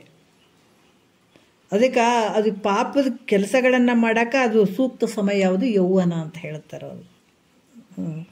ಅದಕ್ಕೆ ಇಲ್ಲಿ ಕೂಡ ಹೇಳ್ತಾರೆ, ಆ ಯೌವನ ಸಂದರ್ಭದಲ್ಲಿ ಇಲ್ಲಿ ಕೂಡ ಏನು ಹೇಳ್ತಾರೆ, ಇದೇ ಸಂದರ್ಭದಲ್ಲಿ ನಾವು ಈ ವಿಚಾರವನ್ನು ಯೌವನದಲ್ಲಿ ತಿಳ್ಕೊಳ್ಳುವಂಥದ್ದು. ಆ ಸಮಯದಲ್ಲಿ ಉದ್ಯೋಗವನ್ನು ಮಾಡುವಂಥದ್ದು, ಹೆಂಡತಿ ಮಕ್ಕಳಿಗೆ ಸಾಕಿ ಸಲುವಂಥದ್ದು, ಮತ್ತು ಅವ್ರಿಗೆ ಬಿಟ್ಟು ಮಾಡಿ ಅವ್ರಿಗೇನು ಮಾಡಲಾರ್ದಂಗೆ ನಾವು ಆ ಜವಾಬ್ದಾರಿಯಿಂದ ಕಳಿಸ್ಕೊಂಡು ಬೇರೆ ಎಲ್ಲರ ಹೋಗಿ ಸಾಧು ಸಂತರ ವೇಷ ಹಾಕ್ಕೊಂಡು ಇರ್ಬೇಕನ್ನೋದು ಏನಿಲ್ಲಿ. ನಿನ್ನ ಜವಾಬ್ದಾರಿನೂ ನೋಡ್ಕೊಳ್ಬೇಕು, ಮೇಲಾಗ ಅದ್ರ ಜೊತೆಗೆ ಜ್ಞಾನವನ್ನು ಕೂಡ ಅದಕ್ಕೆ ಟೈಮ್ ಇಟ್ಕೊಳ್ಬೇಕು. ಅಂದರೆ ನೀನು ಜಾಣ ಅಂತ ಹೇಳ್ತಾರೆ ಮಹಾತ್ಮರು. ಜಾಣ ಅಂದರೆ ಎರಡನ್ನ ಸಂಸಾರನ ಬಿಡು ಅಂತ ಹೇಳಿಲ್ಲ, ಅದನ್ನು ಬಿಟ್ಟು ಹೋಗಿ ಬರೀ ಗುರುಗಳ ಹತ್ರ ಕೂಡ್ತಾರೆ, ಅವ್ರೇನು ಸಂಸಾರ ಮಾಡ್ತಾರೆ ಅಂತ ಯಾರು ಹೇಳೋದು ಬೇಕಾಗಿಲ್ಲ. ಅದು ಸಂಸಾರನೂ ಮಾಡು, ಬಿಟ್ಕೇಶ್ ಎಲ್ಲೋ ಹೋಗಿ ಕೂತ್ಕೋ ಅಂತ ಹೇಳಿಲ್ಲ, ಎಲ್ಲೂ ಹೇಳಿಲ್ಲ. ಸಂಸಾರವನ್ನು ಮಾಡು ಮತ್ತು ಇದನ್ನು ಮಾಡು ಅಂತ ಹೇಳುವಂಥದ್ದು. ಅದಕ್ಕೆ ಆ ರೀತಿ ಯಾವಾಗ ಮಾಡಿಕೊಂಡು ನಂತರ ತನ್ನನ್ನು ತಾನು ತಿಳ್ಕೊಳ್ಳುವಂಥ ಪ್ರಯತ್ನ ಮಾಡ್ತಾನೆ 3 ತಾಸ್ದಾಗ ಅವಾಗ ಗೆದ್ದು ಬಿಡ್ತಾನೆ. ಇಲ್ಲಾಂತಂದ್ರೆ ಅವನು ನಾನಾ ರೀತಿಗೆ ಒಳಗಾಗಿಬಿಡ್ತಾನಲ್ಲಿ. ಇಲ್ಲಿ ಕೂಡ ಏನು ಹೇಳ್ತಾರಪ್ಪ ಅಂದ್ರೆ, ಈ ಶರೀರಕ್ಕೆ ಬರುವಂಥ ರೋಗಗಳು, ಶರೀರವನ್ನು ಭಯಗೊಳಿಸುವಂಥದಕ್ಕಾಗಿ ಮೊದಲು ಅನಂತ ಪ್ರಕಾರ ಒಂದು ರೋಗಗಳನ್ನು ಬಿಡ್ತಾನೆ. ಯಾರು? ಈ ಯಮ. ಮೊದಲು ಏನು ಬಿಡ್ತಾನೆ? ಎಲ್ಲ ಪಟಕ್ಕನ ತನ್ನ ಮೇಲೆ ಹಾಕ್ಕೊಳ್ತಾನೆ. ನಾವು ಅಂತೀವಿ ದೇವರು ತನ್ನ ಮೇಲೆ ಹಾಕ್ಕೊಳ್ತಾನೇನ್ರಿ, ಯಾವುದೋ ಒಂದು ನ್ಯಾವ ಮಾಡ್ಕೊಂಡು ತೊಗೊಂಡೋಗಿ ಬಿಡ್ತಾನೆ ರೀ, ಅದು ಹಿಂಗೆ ಆಗಬೇಕಾಗಿತ್ತು, ಹಿಂಗೆ ಯಾಕೆ ಆಗ್ಯದ ನೋಡ್ರಿ, ದೇವ್ರು ತನ್ನ ಮೇಲೆ ಹಾಕ್ಕೊಳಂಗಿಲ್ಲ ಅಂತ ನಾವು ಕೆಲವು ಸಲ ಮಾತಾಡ್ತಿರ್ತೀವಲ್ಲ, ಅದು ಸತ್ಯನೇ. ಯಾಕೆ ತನ್ನ ಮೇಲೆ ಹಾಕ್ಕೊಳ್ಳಾರ್ದಕ್ಕೆ ಏನು ಮಾಡ್ತಾನೆ? ಮೊದಲು ಅನಂತ ರೀತಿಯಿಂದ ರೋಗಗಳನ್ನು ತರ್ತಾನೆ ಶರೀರಕ್ಕೆ. ಈಗ ಬ್ಯಾಸಿಗೆ ಬಿಸಿಲಿನಂತೆ ಸುಡ್ತಕ್ಕಂಥ ಜ್ವರಾದಿಗಳಿಂದ ದೇಹವನ್ನು ಕಾಡ್ತಾನೆ. ಅವಾಗ ಜ್ವರ ಬಂದು ಫಸ್ಟ್ ಮೆತ್ತಗೆ ಮಾಡೋದು. ಈಗ ವಯಸ್ಸಾಗ್ಯದಂತ ನಮಗೆ ಗೊತ್ತು ಮಾಡೋದಕ್ಕೆ ಮೊದಲು ಏನೇನು ಮಾಡ್ತಾನತ್ತ? ಈಗ ನಮಗೆ 30-40 ವರ್ಷ ಆದಾಗನೇ ಸ್ವಲ್ಪ ಕಣ್ಣು ಮಂಜಾಗ್ತಾವ. ಆಮೇಲೆ ಈಗ ಮೊದಲೆಲ್ಲ 50 ಮೇಲೆ ಅಷ್ಟು ಬಿಳಿ ಕೂದಲು ಅವೆಲ್ಲ ಬರ್ತಿದ್ವಿ. ಈಗ 40 ಮೇಲೆ ಶುರುವಾಗ್ಯಾವ ಈ ರೋಗಗಳು ಬರುವಂಥದ್ದು. ಹೌದಲ್ಲ? ಎಲ್ಲ ರೋಗಗಳು ಶರೀರಕ್ಕೆ ಬರುವಂಥದ್ದು ಒಂದು ಶುರು ಆಗೇ ಬಿಟ್ಟಾವ. ಸಣ್ಣ ಮಕ್ಕಳಿಂದನೇ ಶುರುವಾಗಿ ಈಗಂತೂ 40 ಮೇಲ್ಗಡೆನೇ ಫಸ್ಟ್ ಬಂತು ಶರೀರಕ್ಕೆ. ಏನು 40, 45, 50 ಹಿಡೀರಿ. 50 ಮೇಲೆ ಏನಾಯಿತು? ಕಣ್ಣು ಮಂಜಾಯಿತು ಅಂತ ತಿಳ್ಕೊಳ್ರಿ. First symptoms. ಇವಾಗ ಕಣ್ಣೇ ಕಾಣವಲ್ರಿ. ಮೊದಲು ಎಷ್ಟು ಚಂದಿದ್ದು ರೀ, ಕಣ್ಣು ಕಾಣವಲ್ವೋ, ಈಗ ಯಾಕೋ ಕಣ್ಣು ಮಂಜಾಗ್ಯಾವ್ರಿ ಅಂತ ಹೇಳ್ತೇವೆ. ಆಮೇಲೆ ಬಿಳಿ ಕೂದಲು ಬರುವಂಥದ್ದು, ಈ ಕೈ ಕಾಲುಗಳು ನೋವು ಶುರುವಾಗುವಂಥದ್ದು, ಹಲವಾರು ರೀತಿಯಿಂದ ಮೊದಲು ಒಂದು ಸಿಮ್ಟಮ್ಸ್ ಹಾಕಕ್ಕೆ ನಿಂದಿರ್ತಾನೆ. ಆವಾಗ ಗೊತ್ತು ಮಾಡಬೇಕು, ಇವಾಗ ನನಗೆ ಕಣ್ಣು ಮಂಜಾಗಕತ್ಯಾವ, ಬಿಳಿ ಕೂದಲು ಬರಾಕತ್ತಾವ. ಬಿಳಿ ಕೂದಲು ಅಂದ್ರೆ ಸಣ್ಣವರಿಗೂ ಬರಾಕತ್ತಾವ. ಈಗ ಸ್ವಲ್ಪ ಸಾಬೂನು ಅಂಥವಿಂಥವು ಹಚ್ಚೋದ್ರಿಂದ, ಭಾಳಷ್ಟು ಸ್ಟ್ರಾಂಗ್ ಇದ್ದು ಹಚ್ಚೋದ್ರಿಂದ ಹಿಂಗೆ ಬರ್ತಾವೆ. ಆದರೆ 45-50 ಮೇಲ್ಗಡೆ ಇದ್ದಂಥ ಕೂದಲು ಬರ್ತಾವಲ್ಲ, ಬಿಳಿ ಕೂದಲು, ಆವಾಗ ಅದು ಸಿಮ್ಟಮ್ಸ್ ತೋರಿಸ್ತಾನೆ. ನೋಡು, ಈ ಬಿಳಿ ಕೂದಲು ಆಗಾಕತ್ತಿದ್ದು ನೋಡು, ಆಯಿತು ನಿನ್ನ ಆಯುಷ್ಯ ಹತ್ರ ಬಂತು. ನಾವೆತ್ತು ಹೆದರಿವೇನ? ಇನ್ನು 70, 80, 100, 60 ವರ್ಷದವಾಗ್ಯಾರ, 70, 80 ವರ್ಷ ರೀ, 90 ವರ್ಷ ತೊಟ್ಟದಾಗ ಹಾಕಿ ತೂಗಿಸ್ಕೊಳ್ತೀವಿ. ಆದರೆ ಏನು ಮಾಡಬೇಕಾದಂಥದ್ದು ಏನು ಕೆಲಸ ಮಾಡೀವಿ ಅನ್ನೋದನ್ನು ನಾವು ಮರ್ತು ಹೋಗಿಬಿಟ್ಟಿವಿ ಅಂತಂದರೆ ಎಷ್ಟು ಮೂರ್ಖರು ನಾವು. ನಮ್ಗೆ ಅರಿವಿಲ್ಲ. ಇವತ್ತು ಮೊಮ್ಮಕ್ಕಳು, ಸ್ವಸ್ಥರು, ಮೊಮ್ಮಕ್ಕಳು ಎಲ್ಲರೂ ಬಂದು ನಮಗೆ ಬಂದು ಬಳಗದವ್ರು ಬಂದು ತೊಟ್ಟಲ್ದಾಗ ಹಾಕಿ ತೂಗಬೇಕು. ಯಾಕೆ 80 ವರ್ಷ 90 ವರ್ಷ ಅಜ್ಜ ಅಂಥೇಳಿ ಖುಷಿಯಾಗಿ ಇಷ್ಟು ವರ್ಷ ದೊಡ್ಡ ಸಾಧನೆ ಮಾಡಿವಂತ ಬೀಗ್ತಿರ್ತೀವಲ್ಲ ನಾವು. ಭಾರಿ ದೊಡ್ಡ ಸಾಧನೆ ಮಾಡಿಬಿಟ್ಟಿವಿ. ವಿಚಾರ ಮಾಡ್ತಾರೆ ಮಹಾತ್ಮರು. ಅದಕ್ಕೆ ಇಲ್ಲಿ ಏನು ಹೇಳ್ತಾರೆ? ಫಸ್ಟ್ ಸಿಮ್ಟಮ್ಸ್ ನಿನಗೆ ಆ ಕಾಲ ಏನು ಮಾಡ್ತಾನೆ? ಯಮಧರ್ಮ ಫಸ್ಟ್ ನಿನಗೆ ರೋಗಗಳನ್ನು ಕೊಡ್ತಾನೆ ಶರೀರಕ್ಕೆ. ದೇಹವನ್ನು ಜ್ವರದಿಂದ ಕಾಡಿಸ್ತಾನೆ. ಜ್ವರ ಹಲ್ವಾರು ರೋಗಗಳಿಂದ ಅಲ್ಲಿ ಕಾಡಿಸ್ತಾನೆ. ಯಾವುದಾದ್ರೂ ಒಂದು ಮನೆಗೆ ನೋಡ್ರಿ, ಸರ್ಕಾರದವರು ಜಪ್ತಿ ಮಾಡೋಕ್ಕೆ ಬಂದ್ರೆ, ಇನ್ಕಮ್ ಟ್ಯಾಕ್ಸ್ದವರು ಅವರೆಲ್ಲ ಜಪ್ತಿ ಮಾಡೋಕ್ಕೆ ಬಂದ್ರೆ, ಮೊದಲು ಪೊಲೀಸರು ಏನು ಮಾಡ್ತಾರೆ? ಹವಾಲ್ದಾರ ಮೊದಲಾದವರು ಬಂದು ಮುತ್ತಿಗೆ ಹಾಕ್ತಾರೆ. ಫಸ್ಟ್ ಬಂದು ಕೇಸಿ ಅವರು ಬೇರೆದವ್ರು ಒಳ್ಳೆ ಮ್ಯಾಲಿನ ಆಫೀಸರ್ ಬಂದು ಮುತ್ತಿಗೆ ಹಾಕಂಗಿಲ್ಲ. ಈಗ ಇನ್ಕಮ್ ಟ್ಯಾಕ್ಸ್ದವ್ರು ಅದೆಲ್ಲ ನೋಡಬೇಕು.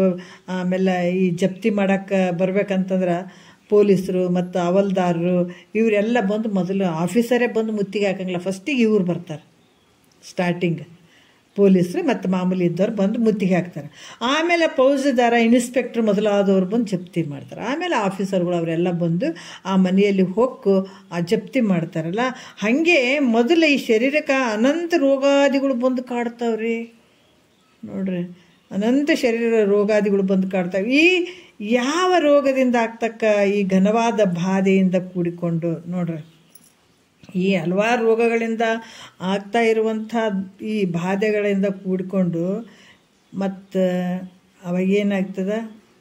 ನಾನಾ ರೀತಿಯಿಂದ ರೋಗ ಬಂದಿರ್ತದೆ ಶರೀರಕ್ಕೆ. ನಿತ್ರಾಣಕ್ಕೆ ಬಂದಿರ್ತೀವಿ, ವಯಸ್ಸು ಬೇರೆ ಆಗಿರ್ತದೆ. ಅವಾಗ ಏನಾಗ್ತದೆ? ಭಾಳಷ್ಟು ಶರೀರಕ್ಕೆ ನೋವು ಇರ್ತದೆ. ಆವಾಗ ಹೆಂಡತಿ ಮಕ್ಕಳನ್ನು ನೋಡಿ ವಯಸ್ಸಾಯಿತು, ಶರೀರಕ್ಕೆ ಈ ಥರ ಬಾಧೆಗಳು ಬಂದು, ಆದರೆ ಮೋಹ ಅನ್ನುವಂಥದ್ದು ಒಳಗಡೆ ತುಂಬಿಬಿಟ್ಟದ. ಹೆಂಡತಿ ಮಕ್ಕಳು ಮುಖ ನೋಡಿಬಿಟ್ಟು ಬಿಟ್ಟು ಹೆಂಗೆ ಹೋಗಲಿ, ಇವ್ರನ್ನ ಬಿಟ್ಟು ಹೆಂಗೆ ಹೋಗಲಿ, ಅವ್ರು ಬಂದು ಮಾತಾಡಿಸ್ಲಿ ಇವ್ರು ಬಂದು ಮಾತಾಡಿಸ್ಲಿ, ಎಲ್ಲ ನಮ್ಮ ಬಿಟ್ಟು ಯಾವುದಿಲ್ಲ ರೀ ಶಾಸ್ತ್ರ. ನಮಗೆ ಆಗುವಂಥವು ಹೇಳ್ತಾರೆ ಅವರು. ನಾವು ಬೇರೆ ಬೇರೆ ಪುರಾಣ ಎಲ್ಲ ನಮ್ಮ ಪುರಾಣ ಕೇಳೋಕೆ ಇವತ್ತು ನಾವು ಎಷ್ಟು ಬೇಸರ ಮಾಡ್ಕೋತೀವಲ್ಲ, ಕುಂತು ಕೇಳೋದಕ್ಕೂ ಕೂಡ ನಮ್ಗೆ ಆಗಂಗಿಲ್ಲ ಕೆಲವು ಸಲ. ನಮ್ಮ ಪುರಾಣ ರೀ ಇದು.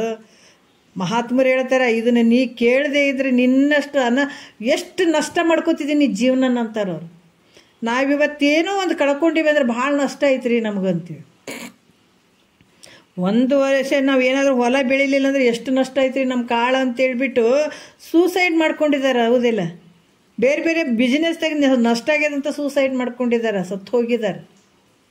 ಬೇರೆ ಬೇರೆ ಆಯಾಮದಲ್ಲಿ ಎಲ್ಲ ನಷ್ಟ ಆಯಿತು ಅಂದಾಗ ಭಾಳಷ್ಟು ಜನ ಒಂದು ಸೂಸೈಡ್ ಮಾಡ್ಕೊಂಡಿದ್ದಾರೆ. ಆದ್ರೆ ನಿಜವಾಗಿ ವಿಚಾರ ಮಾಡಿ ನೋಡಿದ್ರೆ ಅದು ಯಾವುದಕ್ಕೆ ಸಾಯುವ ಅವಶ್ಯಕತೆಯೇ ಇಲ್ಲ. ಆದ್ರೆ ಒಂದು ವಿಚಾರ, ಯಾವಾಗ ಈ ವಿಚಾರ ನಿನ್ನನ್ನು ನೀನು ತಿಳ್ಕೊಳ್ಳುವ ಕೆಲಸ ಮಾಡಂಗಿಲ್ಲ, ಇದನ್ನು ಮಾಡಂಗಿಲ್ಲ, ಅವಾಗ ಭಾಳ ದೊಡ್ಡ ನಷ್ಟ ನೀನೇ ಮಾಡ್ಕೋತಿ ಅಂತಾರೆ ಮಹಾತ್ಮರು. ದೊಡ್ಡ ನಷ್ಟ ಇದು. ಅದಕ್ಕೆ ಇಲ್ಲಿ ಕೂಡ ಏನಾಗ್ತದ, ವಯಸ್ಸಾಗಿಬಿಟ್ಟದ, ಎಲ್ಲನೂ ಮಾಡಿ ಹೆಂಡ್ತಿ ಮಕ್ಕಳಿಗೆಲ್ಲ ಮಾಡಿದ್ದೀನಿ ಅಂತ. ಹೆಂಡ್ತಿ ಗಂಡಗಾಗಿರ್ಬೋದು, ಗಂಡ ಹೆಂಡ್ತಿಗಾಗಿರ್ಬೋದು. ಆಮೇಲೆ ಹೆಂಡ್ತಿ ಮಕ್ಕಳನ್ನು ಬಿಟ್ಟು ನಾನು ಹೆಂಗೆ ಹೋಗಲಿ? ಇಂಥ ಒಂದು ಕೋಟಿ ಮನೆ ಕಟ್ಟಿದ್ದೀನಿ, ರೊಕ್ಕ ರೂಪಾಯಿ. ಯಾಕಂದ್ರೆ ಎಷ್ಟೇ ಕೋಟಿಗಟ್ಟಲೆ ಇದ್ದಾನಂದ್ರೂ ಕೂಡ ದುಃಖ ತಪ್ಪಿದ್ದಲ್ಲ. ನಾವು ಅಂದ್ಕೊಂಡಿವಿ ಅವ್ರಿಗೆ ಏನು ಕಡಿಮೆ ಆಗ್ಯದ್ರಿ, ರೊಕ್ಕ ರೂಪಾಯಿ ಭಾಳ ಐತಲ್ಲ. ನಾವು ಮ್ಯಾಲೆ ಮಾತಿನಾಗ ವಿಚಾರ ಮಾಡ್ತೀವಿ, ರೊಕ್ಕ ಭಾಳ ಶ್ರೀಮಂತರದಾರ ಅವ್ರಿಗೇನು ರೀ ಕಡಿಮೆ ಅಂತ ಹೇಳ್ತೀವಿ.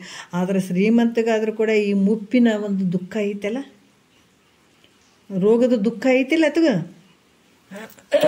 ಮತ್ತು ಏನು ರೋಗ ಇಲ್ಲ, ಬಡವ್ರಿಗೆ ಮಾತ್ರ ಬರಬೇಕು, ಶ್ರೀಮಂತರಿಗೆ ಬರಬಾರ್ದಂತ ಏನಾರು ಬರೆದು ಕೊಟ್ಟದೇನು?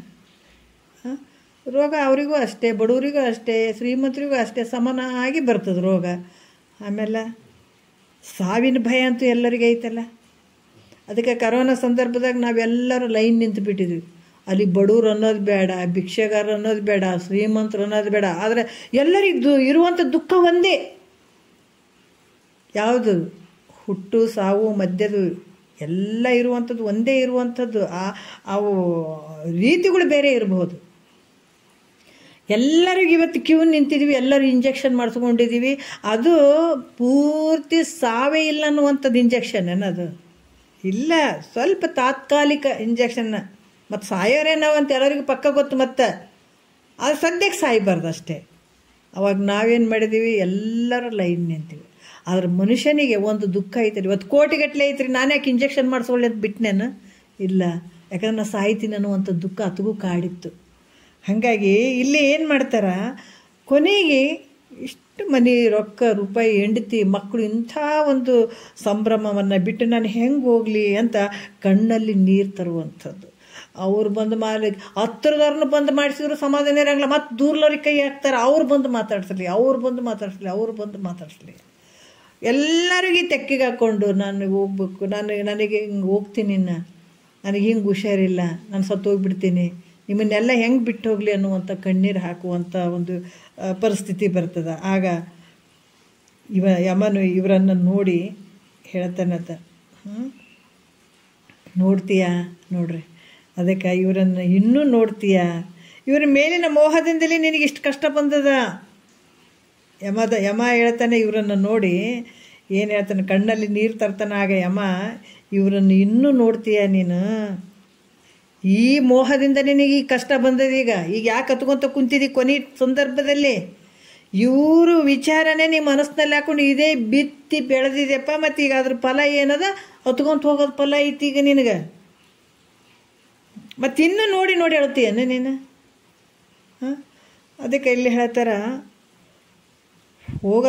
ಒಂದಲ್ದು ಒಂದು ಸಲ ಹೋಗೋದಂತ ಗೊತ್ತದ, ಆದರೂ ಕೂಡ ಇವ್ರನ್ನ ಹೆಂಗೆ ಬಿಟ್ಟು ಹೋಗಲಿ? ಅದಕ್ಕೆ ಆ ಥರ ಸತಿ ಸುತರು ಎನ್ನವರೆಂದು ನೆಚ್ಚಿರುವೆ, ಮರಣ ಕಾಲದಿ ನಿನ್ನ ಹಿಂದೆ ಬಾರೆ, ಇರುವ ದ್ರವ್ಯವೆಲ್ಲವನ್ನು ಕೊಟ್ಟು ಕಳಿಸುವರೆ, ಯಮಪುರದ ಬಾಧೆಯನ್ನು ಬಂದು ಬಿಡಿಸಿಕೊಂಬುವರೆ ಅಂತ ಹೇಳ್ತಾರೆ ಸರ್ಪಭೂಷಣರು. ಅದು ನಮಗೆ ತಿಳಿದೇ ಇಲ್ಲ, ಕೊನೆಗಾಲದಲ್ಲಿ ಕೂಡ ತಿಳಿಯಂಗಿಲ್ಲ.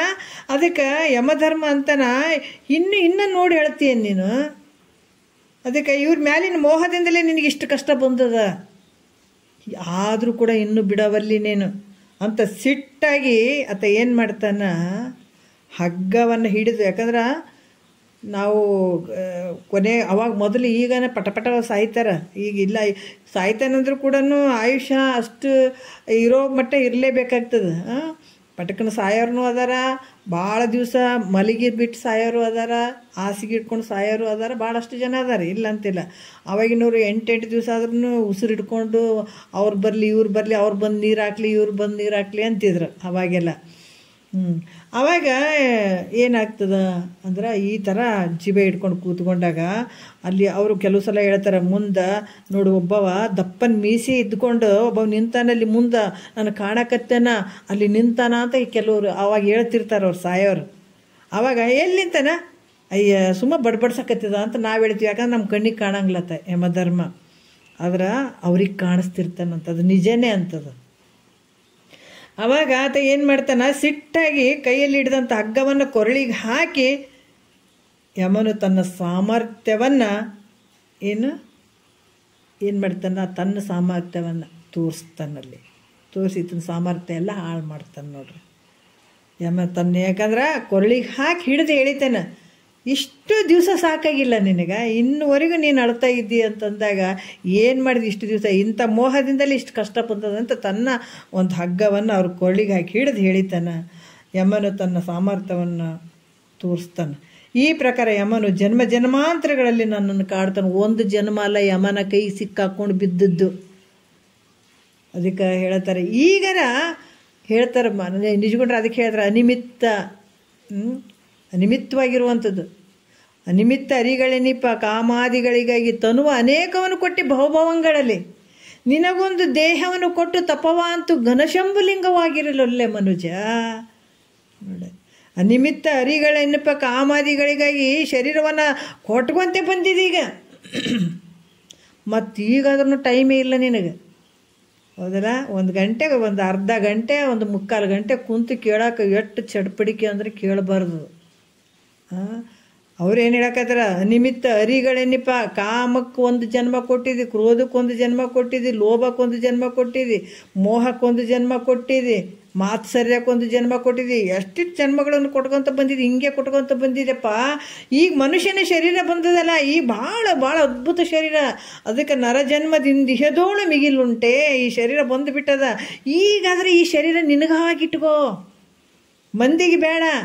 ಇಂಥ ಹೆಂಡ್ರ ಮಕ್ಕಳನ್ನ ಭಾಳ ಮಂದಿಗೆ ಬಿಟ್ಟು ಬಂದವಿದಿ, ಇಂಥ ಸಂಸಾರ ಭಾಳ ಬಿಟ್ಟು ಬಂದಿದಿ, ಒಂದಲ್ಲ ಎರಡಲ್ಲ. ಇಂಥ ತಂದೆ ತಾಯಿಗೂ ಭಾಳ ಬಿಟ್ಟು ಬಂದಿದಿ, ಸಂಸಾರ ಭಾಳ ಬಿಟ್ಟು ಬಂದಿದಿ, ಹಲವಾರು ಶರೀರಗಳನ್ನು ತೊಟ್ಕೊಂಡು ಬಂದಿದಿ. ಈಗಾರ ನಿನ್ನ ಸಲುವಾಗಿ ಮಾಡ್ಕೊರೋ ಇದು. ನಿನಗೊಂದು ದೇಹವನ್ನು ಕೊಟ್ಟು ತಪವಾಂತು ಘನಶಂಭುಲಿಂಗವಾಗಿರಲೊಲ್ಲೆ ಮನದಿ. ಈ ಶರೀರ ನಿನಗಾಗಿ ಬಳಸ್ಕೊಂಡು ಆ ಶಂಭುಲಿಂಗನ ಸ್ವರೂಪನೇ ನೀನು ಆಗಕ್ಕೊಲ್ಲ ಅಂತೀಯಲ್ಲೋ, ಎಂಥ ಜ್ಞಾನ ಮೂರ್ಖನಿದೋ ನೀನು. ಈಗಾರ ಬಿಡಿಸ್ಕೊ ಯಮಧರ್ಮನ ಕೈಯಿಂದ.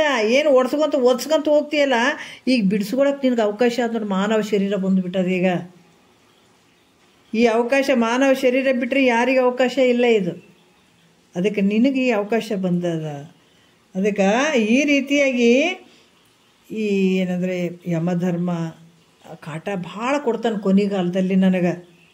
ಒಂದು ಜನ್ಮ ಅಲ್ಲ, ಜನ್ಮಾಂತರದಲ್ಲಿ ಯಮನ ಕಾಲಿಗೆ ಸಿಕ್ಕಾಕೊಂಡು ಒದ್ಸ್ಕೊಂಡು ಸಾಕಾಗಿಬಿಟ್ಟದ ನನಗೆ. ಅದಕ್ಕೆ ಈ ಜನ್ಮಾಂತರದಲ್ಲಿ ಕಾಡಿದಾನ, ನಿನಗೆ ಕೂಗಿ ಹೇಳಿದೆನು, ಏ ಶಿವನೇ, ನಿನ್ನ ನಿಜವನ್ನು ನನಗೆ ತೋರಿಸಿ ನನ್ನನ್ನು ರಕ್ಷಿಸು ಅಂತ ನಾನು ಹೇಳ್ತಾ ಇದ್ದೀನಿ. ನಾನು ನಿನಗೆ ಕೂಗಿ ಹೇಳ್ತಾ ಇದ್ದೀನಿ, ಏ ಶಿವನೇ, ನಿನ್ನ ನಿಜವನ್ನು ನನಗೆ ತೋರಿಸಿ. ಯಾಕೆ ನೀನು ನಿಜವನ್ನು ತೋರಿಸಿದಿ ಅಂತಂದ್ರೆ ನಾನು ಈ ಎಲ್ಲದರಿಂದ ಪಾರಾಗ್ತೀನಿ, ಮತ್ತು ನಾನು ಹುಟ್ಟಂಗಿಲ್ಲ. ಹೌದಾ? ಯಮಧರ್ಮ ನನಗೇನು ಹೇಳಕ್ಕೆ ಬರಂಗಿಲ್ಲಪ್ಪ. ನೀನು ನೋಡಿಬಿಟ್ಟು ನೀನು ದರ್ಶನ ಆಗಿಬಿಟ್ಟದ ನನಗಂತ ಹೇಳ್ಬಿಡ್ತೀನಿ ಅದಕ್ಕೆ. ಅದಕ್ಕೆ ನಿನ್ನ ನಿಜ ಸ್ವರೂಪ ನನಗೆ ತೋರಿಸು. ನೀ ತೋರಿಸ್ಲಿಲ್ಲ ಅಂದ್ರೆ ಇವು ಶರೀರಗಳು ಯಾರು ಹುಟ್ಟುತ್ತಾರೆ? ತಾಯಿ ಗರ್ಭಕ್ಕೆ ಬರಬೇಕು, ಆ ಜೇಲಿಗೆ ಬಿಡಬೇಕು, ತಾಯಿ ಗರ್ಭ ಅನ್ನುವಂಥ ಜೇಲಿಗೆ ಬಿಡಬೇಕು, ಹುಳ ಉಪ್ಟಿ ಕಡ್ಸ್ಕೋಬೇಕು, ಮತ್ತು ಬರಬೇಕು. ಇದು ಬಾಲ್ಯ, ಯೌವನ, ಮುಪ್ಪು ಹೋಗಾಗ ಯಮಧರ್ಮಕ್ಕಲ್ಲಿ ಒದಿಸ್ಕೊಂತ ಹೋಗ್ಬೇಕು. ಮತ್ತು ನೀನು ನೋಡಿಲ್ಲ ಅಂದ್ರೆ ನನಗೆ ಹಿಂಗದ. ಅದಕ್ಕೆ ನನಗೆ ನಿಜ ದರ್ಶನ ಕೊಡಪ್ಪ, ನನಗೆ ನಿನ್ನ ನಿಜವನ್ನು ನನಗೆ ತೋರಿಸಿ ನನ್ನನ್ನು ರಕ್ಷಣೆ ಮಾಡು ಅಂತ ಕೇಳ್ಕೊಳ್ಳುವಂಥ ವಿಚಾರ. ಇನ್ನು ಶಿವ ಎಂಥವನು ಅಂತ ಮುಂದಿನ ವಿಚಾರವನ್ನು ಹೇಳ್ತಾರ 3ನೇ ನುಡಿಯಲ್ಲಿ. ಶರಣ ಜನ ಬಂಧು ಶಂಕರ ಕೃಪಾ ಸಿಂಧು ಸದ್ಗುರು ಶಂಭುಲಿಂಗ ಕರುಣದಿಂದೆ ಪರಿಭವಾಂಬುದಿಯಿಂದೆ ತೆಗೆದು ಸಂತಸದಿಂದೆ ಪೊರೆಯುವುದು ಮನೋಜ ದಂಡಧರ ವಿಜಿತ ಸುಪ್ರಚಂಡ ವಿನುತ ಹರಿ ಅಜರುಗಳ ತಂಡ ಎನ್ನ ಅಂತ 3ನೇ ನುಡಿಯಲ್ಲಿ ಕೂಡ ಹೇಳ್ತಾರ. ಮನೋಜ ಅಂದರೆ ಕಾಮನನ್ನು, ದಂಡಧರ ಅಂದರೆ ಯಮನನ್ನು ಅಂತ ಹೇಳ್ತಾರೆ. ಇವರಿಬ್ಬರನ್ನ ಗೆದ್ದಂಥವು ನೀನಿದು, ಪರಾಕ್ರಮಶಾಲಿ ಇರುವಂಥವನೇನು. ಅದಕ್ಕೆ ಮಾರ್ಕಂಡೇಯರನ್ನು ಉಳಿಸುವ ಕಾಲದಲ್ಲಿ ನಿನ್ನ ನಿಜವನ್ನು ತೋರಿಸಿ ಯಮನನ್ನು ತ್ರಿಶೂಲದಿಂದ ತಿವಿದು ಬಿಟ್ಟಿದ್ದೀನಿ ನೀನು.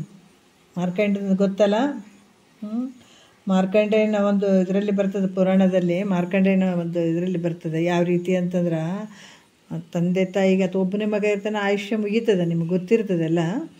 ಆಯುಷ್ಯ ಮುಗಿದಾಗ ಆತ ತಂದೆ ತಾಯಿ ಅಳ್ತಾ ಇರ್ತಾರೆ. ಯಾಕೆ ಅಳ್ತಾ ಇದ್ದೀರಿ ಅಂದರೆ, ಇಲ್ಪ ನಿನಗೆ ಆಯುಷ್ಯ ಸ್ವಲ್ಪ ಇತ್ತು, ಅದಕ್ಕೆ ಇನ್ನು ಮುಗಿದದ, ನಮಗೆ ದುಃಖ ಆಗಕತ್ತದ ಅಂತಂದಾಗ, ಇಲ್ಲ ನಾನು ಪರಮಾತ್ಮ ಮೆಚ್ಚಿಸ್ತೀನಿ, ಅದಕ್ಕೆ ಕೇಳ್ಕೊಳ್ತೀನಿ ಅಂತ ಬಂದು ಆತ ಈಶ್ವರಲಿಂಗನ ಮುಂದೆ ಕೂತ್ಕೊಂಡು ಆತ ಸ್ಮರಣೆ ಮಾಡ್ತಾನೆ, ಓಂ ನಮಃ ಶಿವಾಯ ಅಂತ ಹೇಳ್ಕೊಂತ ಕೂತ್ಕೊಂಡು ಬಿಡ್ತಾನಲ್ಲ. ಆವಾಗ ಆತದ್ದು ಟೈಮ್ ಮುಗೀತು, ಆಯುಷ್ಯ ಮುಗೀತಂತ ಯಮಧರ್ಮ ಬಂದು ಕೊರಳಿಗೆ ಪಾಶ ಹಾಕಿದಾಗ ಆವಾಗ ಆತ ಲಿಂಗವನ್ನು ತಬ್ಕೊಂತಾನೆ. ನಾನು ಇನ್ನು ಬಿಟ್ಟು ಹೋಗಂಗಿಲ್ಲ ಅಂತ ತಬ್ಕೊಂಡಾಗ ಆವಾಗ ಶಿವನೇ ಅಲ್ಲಿ ಅವತಾರ ಮಾಡಿ ಬಂದು, ನೀನು ನನ್ನನ್ನು ಯಾರು ಸ್ಮರಣೆ ಮಾಡ್ತಾರ ಅವರಿಂದ ನೀನು ದೂರ ಇರಬೇಕು ಅಂತ ಹೇಳಿಬಿಟ್ಟು ತನ್ನ ತ್ರಿಶೂಲ ತಗೊಂಡು ಇದು ಮಾಡ್ತಾನೆ. ಯಾರಿಗೆ? ಯಮಧರ್ಮಗ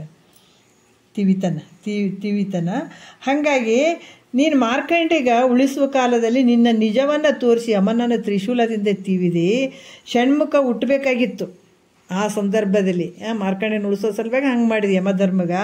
ಈ ಷಣ್ಮುಖವನ್ನು ಹುಟ್ಟಬೇಕಾಗಿತ್ತು. ಆ ಸಂದರ್ಭದಲ್ಲಿ ಮನ್ಮಥನ ಸುಟ್ಟುಬಿಟ್ಟು, ಹೌದಿಲ್ಲ? ಅಂದ್ರೆ ಅಂಥ ಪುಣ್ಯವಿತ್ತು. ಅದಕ್ಕಾಗಿ ನಾನು ನನ್ನ ನಿಜವನ್ನು ತೋರಿಸ್ಬೇಕಾಯ್ತು ಅಂತ ನೀನು ಅನ್ಬೋದು ನೋಡ್ರಿ. ಯಾಕಂದ್ರೆ ಅಂಥ ಸಂದರ್ಭದಲ್ಲಿ ಇಲ್ಲಿ ಯಾರನ್ನ ಯಮಧರ್ಮನನ್ನು ನೀನು ತಿವಿದಿ ತ್ರಿಶೂಲದಿಂದ, ಅಲ್ಲಿ ಮನ್ಮಥನನ್ನು ಸುಟ್ಟಿ, ಇಂಥ ಪರಾಕ್ರಮ ನಿನ್ನಲ್ಲಿ ಐತೆ, ಅಷ್ಟು ಶಕ್ತಿ ನಿನ್ನಲ್ಲೈತೆ. ಆದರೆ ನೀ ನನಗನ್ಬೋದು, ನನಗೆ ಅಂಥ ಅವ್ರ ಪುಣ್ಯ ಇತ್ತು, ಅವರಲ್ಲಿ ಅಷ್ಟು ಪುಣ್ಯ ಇತ್ತು, ಅದಕ್ಕೆ ಅವ್ರ ನಿಜ ಸ್ವರೂಪವನ್ನು ನಾನು ತೋರಿಸಿದೆ. ಅದಕ್ಕಾಗಿ ನಾನು ನನ್ನ ನಿಜವನ್ನು ಅವ್ರಿಗೆ ತೋರಿಸ್ಬೇಕಾಯ್ತು, ಯಾಕಂದ್ರೆ ಅವ್ರ ಪುಣ್ಯ ಇತ್ತಲ್ಲಿ. ಆದರೆ ನಿನ್ನಲ್ಲೇನದ ಅಂತ ನೀ ಕೇಳ್ಬೋದು. ನನಗೆ ನಿನ್ನಲ್ಲೇನದ ಅಂತ ಕೇಳಿದ್ರೆ ನನ್ನಲ್ಲಿ ಏನೂ ಇಲ್ಲ ನೋಡ್ರಿ. ಅವ್ರ ಬೆಲೆ ಆ ಪುಣ್ಯ ಇತ್ತು, ಅದಕ್ಕೆ ನಿಜ ಸ್ವರೂಪವನ್ನು ನಾನು ತೋರಿಸಿದೆ ಅಲ್ಲಿ ಅಂತ ನೀನು ಹೇಳ್ಬೋದು. ಆದರೆ ನಿನ್ನಲ್ಲೇನಾಯ್ತಂತ ನೀ ಕೇಳಿದ್ರೆ ನನ್ನಲ್ಲಿ ಏನೂ ಇಲ್ಲಪ್ಪ. ನಿನಗೆ ಶರಣು ಜನ ಬಂಧು ಅಂತ ಹೆಸರದ ನಿನಗೆ. ನೀನು ಹೆಂಗದ? ಶರಣ ಜನ ಬಂಧು ಅಂತದ ನಿನಗೆ. ಶರಣ ಜನರಿಗೆ ನೀ ಬಂಧು ಸ್ವರೂಪ ಆಗಿದೆ, ತಾಯಿ ತಂದೆ ಸ್ವರೂಪ ಆಗಿದೆ ನೀನು. ಅದಕ್ಕೆ ನಿನಗೆ ಆ ಹೆಸರೈತೆ. ಅಂದ್ರೆ ಯಾರು ನಿನಗೆ ಶರಣು ಬರ್ತಾರೋ ಅವರಿಗೆ ನೀನು ಬಂಧು ಸ್ವರೂಪನಾಗಿರುವಂಥವು. ನಿನಗೆಲ್ಲವನ್ನು ಬಿಟ್ಟು ತಂದೆ ನೀನೇ ಗತಿ ಅಂತ ಬಂದವರಿಗೆ ನೀನು ಕಾಪಾಡುವಂಥವನಿದೆ ನೀನು. ಅದಕ್ಕೆ ಇಲ್ಲಿ ಕೂಡ ನೀನು ಬಂಧು ಸ್ವರೂಪನಾಗಿರುವಂಥವನು, ಎಲ್ಲ ಬಂಧುಗಳ ಸ್ವರೂಪನೇ ನೀನಾಗಿರುವಂಥವನು. ನಾನು ನಿನಗೆ ಶರಣ ಬಂದಿದ್ದೀನಿ ಅಂದಮೇಲೆ ನಾನು ಒಬ್ಬನೇ ಬಂಧು, ಯಾಕಂದ್ರೆ ನಾನೊಬ್ಬ ಬಂಧು. ಈ ಕಾರಣದಿಂದ ನನ್ನನ್ನು ರಕ್ಷಣೆ ಮಾಡು. ನಾನು ನಿನ್ನ ಕುರಿತು ನಾನು ಬಂದಿದ್ದೀನಿ, ನಿನಗೆ ಶರಣಾಗತನಾಗಿ ಬಂದಿದ್ದೀನಿ, ನೀನೇ ಗತಿ ಅಂತ ಬಂದಿದ್ದೀನಿ, ನಾನು ನನಗೆ ರಕ್ಷಣೆ ಮಾಡು. ಶಂಕರ ಅನ್ನುವಂಥ ಹೆಸರು ಐತಪ್ಪ ನಿನಗೆ. ಅಂದ್ರೆ ಸುಖವನ್ನುಂಟು ಮಾಡ್ತಕ್ಕಂಥವ್ನು ಯಾರು ಅಂದ್ರೆ ಶಂಕರ ಅನ್ನುವಂಥ ಹೆಸರು ನಿನಗೆ ಬಂದದ. ಆ ಕಾರಣದಿಂದ ನನಗೆ ಸುಖವನ್ನು ಕೊಡಬೇಕು, ಹೊರತಾಗಿ ದುಃಖಗಳನ್ನು ಬರದಂಗೆ ಮಾಡಪ್ಪ. ಯಾಕಂದರೆ ದುಃಖಗಳು ಬರಬಾರ್ದು, ನನ್ನ ಸುಖವನ್ನೇ ಕೊಡು. ಒಂದು ವೇಳೆ ಮಾಡಿದರೆ ಶಂಕರ ಅನ್ನುವ ಬದಲಾಗಿ ಭಯಂಕರ ಅನ್ನುವ ಪ್ರಸಂಗ ಬರ್ತದೆ ನೋಡು. ಯಾಕಂದರೆ ಶಂಕರ ಅಂದ್ರೇನು? ಸುಖವನ್ನು ಕೊಡುವಂಥವ್ನಿಗೆ ಶಂಕರ, ಸುಖದ ಉತ್ಪತ್ತಿಯನ್ನು ಮಾಡುವಂಥವ್ನಿಗೆ ಶಂಕರ ಅಂತ ಹೆಸರು ಬಂದಿದೆ ನಿನಗೆ. ಒಂದು ವೇಳೆ ನನಗೆ ನೀನು ಈ ಒಂದು ಏನು ಯಾಕಂತಂದ್ರೆ ನಿನಗೆ ಆ ದುಃಖವನ್ನು ಬರುವಂಗೆ ಮತ್ತೆ ನೀನು ನನಗೇನಾದ್ರೂ ಹಂಗೆ ಮಾಡಿದರೆ, ನನ್ನ ಮಾತು ನೀವು ಕೇಳಲಿಲ್ಲ ಅಂತಂದರೆ ಶಂಕರ ಅನ್ನುವ ಬದಲಾಗಿ ಭಯಂಕರ ಅನ್ಬೇಕಾಗ್ತದೆ ನಾನು ಅಂಥ ಪ್ರಸಂಗ ಬರ್ತದೆ. ಇದಲ್ಲದೆ ಕೃಪಾ ನೋಡ್ರಿ, ಕೃಪಾ ಸಿಂಧು ಅಂತ ಹೆಸರು ಕೂಡ ಐತಿ ನಿನಗೆ. ಒಂದು ವೇಳೆ ನೀ ನನಗೆ ರಕ್ಷಣೆ ಮಾಡದೇ ಇದ್ರೆ ದಯಾಸಾಗರ ಅನ್ನುವಂಥ ಹೆಸರನ್ನು ಬಿಟ್ಟು ಬಿಡ್ಬೇಕಾಗ್ತದೆ. ನಾನು ದಯಾಸಾಗರ ಅನ್ನುವಂಥ ಹೆಸರು ಬಿಡ್ಬೇಕಾಗ್ತದೆ. ಯಾಕಂದ್ರೆ ನಾನು ಅದಕ್ಕೆ ಬಂದೀನಿ, ನಿನ್ನ ಪಾದಕ್ಕೆ ಶರಣಾಗತನಾಗಿ ಬಂದೀನಿ. ಆ ಕಾರಣದಿಂದ ನಿನ್ನ ಹೆಸರಿಗಾದ್ರೆ ನನ್ನನ್ನು ಕಾಪಾಡು ತಂದೆ. ನಿನ್ನ ಹೆಸರು ಸಲುವಾಗಾರ ನನ್ನನ್ನು ಕಾಪಾಡು. ನನ್ನಲ್ಲಿ ಜಪ ತಪ ನಾಮಸ್ಮರಣೆ ಯಾವ ಪುಣ್ಯವಿಲ್ಲದೆ ಇಲ್ಲದಿದ್ದರೂ ಕೂಡ ಗುರುಶಂಭುಲಿಂಗನಾದಂಥ ನೀನೇ ನನ್ನನ್ನು ರಕ್ಷಣೆ ಮಾಡು. ಎಷ್ಟು ಚಂದ ಕೇಳ್ತಾರೆ. ನನ್ನಲ್ಲಿ ಯಾವುದೇ ಇಲ್ಲಪ್ಪ, ಜಪ ಇಲ್ಲ, ತಪ ಇಲ್ಲ, ನಾಮಸ್ಮರಣೆ ಇಲ್ಲ, ಯಾವ ಪುಣ್ಯನೂ ಇಲ್ಲ. ಅದಕ್ಕೆ ಇಲ್ದಿದ್ರು ಗುರುಶಂಭುಲಿಂಗ ನಾದಂಥ ನೀನೇ ನನ್ನಿಂದ ಏನೇನು ಅಪೇಕ್ಷೆ ಮಾಡಬೇಡ. ನೀ ಜಪ ಮಾಡು, ತಪ ಮಾಡು, ಅದು ಮಾಡು, ಇದು ಮಾಡು, ಪುಣ್ಯದ ಕೆಲಸ ನನ್ನಿಂದ ಅಪೇಕ್ಷೆ ಮಾಡಬೇಡೋ, ನನಗೆ ಆಗಂಗ್ಲೋ. ನೋಡ್ರಿ ಎಷ್ಟು ಚಂದ ಕೇಳ್ತಾನೆ. ಕರುಣದಿಂದ ನನ್ನನ್ನು ರಕ್ಷಣೆ ಮಾಡೋ. ನನಗೆ ನಿನ್ನಲ್ಲಿ ಅಂಥ ಪುಣ್ಯದ ಇದ್ರೆ ಮಾತ್ರ ನಾನು ಮಾಡ್ತೀನಂತ ಅನ್ಬೇಡ. ನೀನು ನನ್ನಲ್ಲಿ ಏನೂ ಇಲ್ಲ, ನೀನು ಶರಣಾಗತನಾಗಿ ಬಂದಿದ್ದೀನಿ. ಒಬ್ಬ ಸಣ್ಣ ಬಾಲಕನು ಅಕಸ್ಮಾತ್ ಆಟ ಆಡಬೇಕಾದಾಗ ಹೋಗಿ ಬೆಂಕಿಯಲ್ಲಿ ಬಿದ್ದುಬಿಡ್ತಾನೆ. ಅವಾಗ ಕರುಣಾಶಾಲಿಯಾದಂಥ ಪುರುಷನೊಬ್ಬ ನೋಡ್ತಾನೆ. ಅದನ್ನು ನೋಡಿ ಅವನ ಕೂಸಿನ ಸ್ವರೂಪ ಅದು ಹೆಂಗದಾನ ನೋಡೋಕೆ, ಕೂಸು ಅಂತ ನೋಡ್ತಾನೋ ಅಥವಾ ಅದನ್ನು ಸ್ವರೂಪ ಹೆಂಗೈತೆ ಅಂತ ನೋಡ್ತಾನೆ, ಅಥವಾ ಕುರುಪದನು ಅಥವಾ ಸುರೂಪದನು ಅಂತ ಏನಾದರೂ ಆತ ನೋಡ್ತಾನೇನು ಇಲ್ಲ.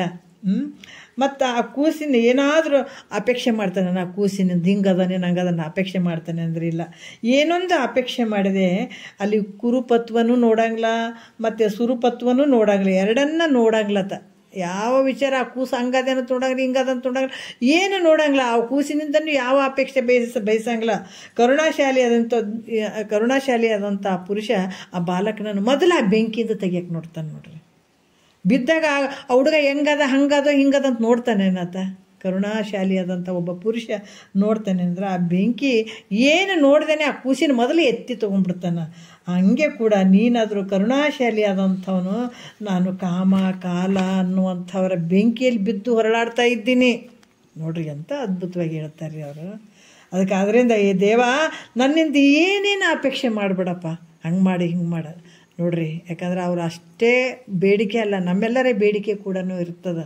ಮುಮುಕ್ಷಿಗಳ ಬೇಡಿಕೆ ನೋಡ್ರಿ ಹೆಂಗಿರಬೇಕು. ಅಪೇಕ್ಷೆ ಮಾಡಿದರೆ ನನ್ನ ಕಲುಷ ಅಂದರೆ ಪಾಪಾದಿಗಳನ್ನು ನೋಡಬೇಡ, ನೋಡದೆ ವಿಚಿತ್ರವಾದ ಅನಂತ ಜನ್ಮಗಳನ್ನುವಂಥ ನನ್ನನ್ನು ಸಂಸಾರದಿಂದ ರಕ್ಷಣೆ ಮಾಡು. ನನ್ನ ಹಿಂದೆ ಪಾಪಾದಿಗಳನ್ನು ನೋಡಬೇಡ, ಏನೇನು ಪಾಪ ಅದಾವಾದಂತ ಏನೂ ನೋಡೋಕೆ ಹೋಗಬೇಡ. ಆದರೆ ಈ ಸಂಸಾರದಿಂದ ನನ್ನ ರಕ್ಷಣೆ ಮಾಡು. ನನ್ನನ್ನು ಯಾಕೆ ಪ್ರಾರ್ಥಿಸ್ತಿ ಅಂತ ನೀನು ಕೇಳಿದ್ರೆ ನೀ ಅನ್ಬೋದು. ನನ್ನನ್ನು ಯಾಕೆ ಪ್ರಾರ್ಥಿಸ್ತಿ? ಬೇಕಾದ್ರೆ ಚೆನ್ನಾದ್ರಂತ ನೀನು ಏನಾದರೂ ಅಂದರೂ ಕೂಡ ನಾನು ಹೇಳ್ತೀನಿ, ನೀ ಕಾಮನನ್ನು ಕಾಲನನ್ನು ಗೆದ್ದಂಥವು ನೀನೇ ಇದೆ, ಯಾರೂ ಇಲ್ಲ ನಿನ್ನೊರ್ತು. ನಿನ್ನಂಥ ಶೂರರು ಬಲಶಾಲಿಗಳು ಯಾರೂ ಇಲ್ಲಪ್ಪ. ಅದಕ್ಕೆ ನಾನು ನಿನ್ನನ್ನು ಸ್ತೋತ್ರ ಮಾಡ್ತಾ ಇದ್ದೀನಿ. ಬ್ರಹ್ಮ ವಿಷ್ಣು ಮೊದಲಾದವರ ಸಮೂಹದಿಂದ ಕೂಡಿರುವಂಥವ್ನು ನೀನು, ಅವರು ಕೂಡ ನೀನು ಸ್ತುತಿ ಮಾಡ್ತಾರೆ. ಅದರಿಂದ ಹೇ ಪರಮಾತ್ಮನೇ, ನನ್ನನ್ನು ಕೃಪಾ ದೃಷ್ಟಿಯಿಂದ ನೋಡಿ ನನ್ನನ್ನು ರಕ್ಷಣೆ ಮಾಡಪ್ಪ. ನನ್ನ ಕೈ ಬಿಡಬೇಡೋ ತಂದೆ, ಈ ಜನ್ಮ ಸಾರ್ಥಕ ಮಾಡು. ಇಲ್ಲಾಂದ್ರೆ ನಾನು ಭಾಳಷ್ಟು ಬೆಂಕಿಯಲ್ಲಿ ಬೆಂದಂಗೆ ಆಗ್ತಾ ಇದ್ದೀನಿ. ಈ ಕಾಮ ಕಾಲನ ಕಾಟ ಬೆಂಕಿಯಲ್ಲಿ ಬೆಂದಂಗೆ ಆಗ್ತಾ ಇದ್ದೀನಿ. ನಾನು ಪಾರು ಮಾಡೋ, ನೀನು ಪಾರು ಮಾಡುವಂಥ ಶಕ್ತಿ ನಿನಬಲ್ಲೇ ಆಯಿತು ಅಂತ ಪರಿಯಾಗಿ ಭಕ್ತನು ಪರಮಾತ್ಮನನ್ನು ಕೇಳುವಂಥ ವಿಚಾರ. ಮತ್ತೆ ನಾಳೆ ಮಾತಾಡೋಣ. ಒಂದೆರಡು ಮಾತು ಗುರುಗಳ ಪಾದಕ್ಕೆ ಅರ್ಪಿಸಿ ಹರ ಓಂ.